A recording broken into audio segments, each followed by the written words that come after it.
SP था, कई जगह ये दिक्कत फेस की। बिजली विभाग वालों ने हमको फिर नोटिस दिया, फिर मैंने वहाँ उनसे बात करके रिक्वेस्ट किया कि साहब हम कोशिश कर रहे हैं, कुछ दिन की हमको मोहलत दे दीजिए। तो ये जब हमारा हाल है तो आप समझ सकते हैं किस तरह से हम पब्लिक की कंप्लेंट्स पे रिस्पॉन्ड करेंगे। तो मुझे बताइए कि एक पुलिस स्टेशन को कितना बजट मिलता है कि भैया पब्लिक की जो शिकायतें आएंगी उसके बारे में आपको काम करना है, तो कितना बजट मिलता है एक पुलिस स्टेशन? किसी भी अच्छे ऑर्गेनाइजेशन में एक कंटिजेंसीज का कॉन्सेप्ट होता है, या अगर ये पैसा खत्म हो जाए तो और है, हाँ वो और आप है, काम मत रुकिए। लेकिन अनफॉर्चुनेटली पुलिस विभाग में कुछ स्टेट्स को छोड़ के हमारे पास ये कंटिजेंसी का भी पैसा थानों में अवेलेबल नहीं रहता। तो पैसा खत्म हो जाता है, तो पैसा होता ही नहीं है, पैसा होता ही नहीं है। तो अब जैसे फॉर इंस्टेंस मान लीजिए कहीं एक्सीडेंट हो गया जी, और वहां पे कई सारे लोग घायल पड़े हैं या डेड बॉडीज हैं, उनको जाके लेके आना है, उनके लिए ट्रांसपोर्टेशन की व्यवस्था करनी है, तो उस सब इंतजाम के लिए भी कई बार हम पैसे नहीं होते हमारे पास। और फिर हम या गुडविल पर या जो लोकल लोग हैं उनको मतलब डरा धमका कर पर्सुएड कर कर हम उनसे मदद लेने की कोशिश करते हैं अपनी बेसिक जिम्मेदारियों को पूरा करने के लिए। मैं एक्चुअली एक छोटी सी कहानी आप बताना चाहूंगा। मैं एक फिल्म मैंने की थी सरफरोश। रिसर्च के दौरान एक कांस्टेबल से मैं मिला तो उसने मुझे बताया कि यार हमको जब डेड बॉडी मिलती है तो बड़ा लॉस हो जाता है। तो मैंने कहा लॉस मतलब क्या?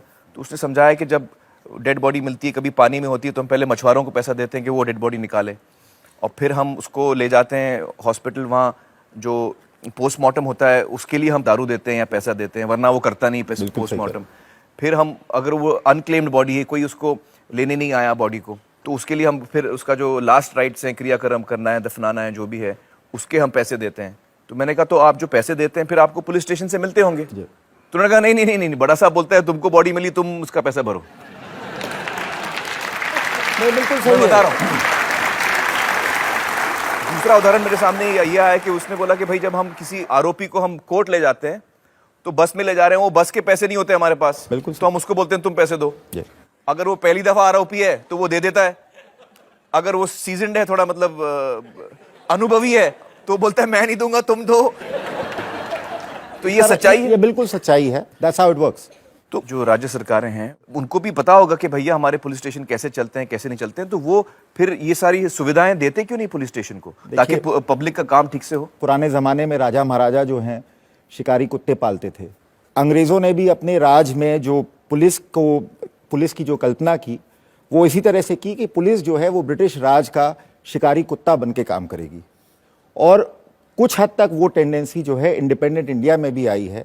Ruling party in power wants to see, is not prepared to see the police anything other than their own शिकारी कुत्ता।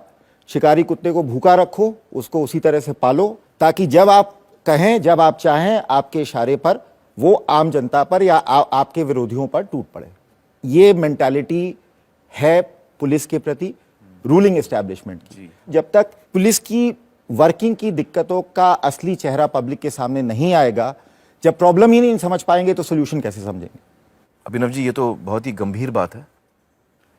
चलिए, बहुत बहुत शुक्रिया हमसे बातचीत करने का Abhinav ji. Thank you so much. Thank you.